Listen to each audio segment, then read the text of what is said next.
நான் ஜபிச்ச ஜபமெல்லாம் வீண போகவில்லை, நான் விதைச்ச விதையெல்லாம் பரிசமாகவில்லை.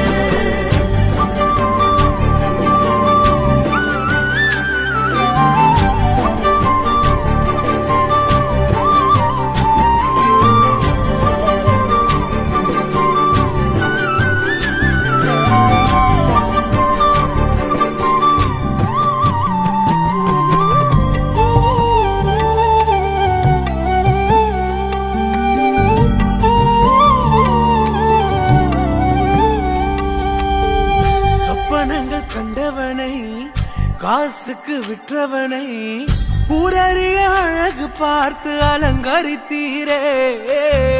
குடும்பங்கள் சேர்ந்து கொண்டு குழியில தள்ளினாலும் ஒரு குமன் முத்தமிட்டு அணைத்துக் கொள்பவர்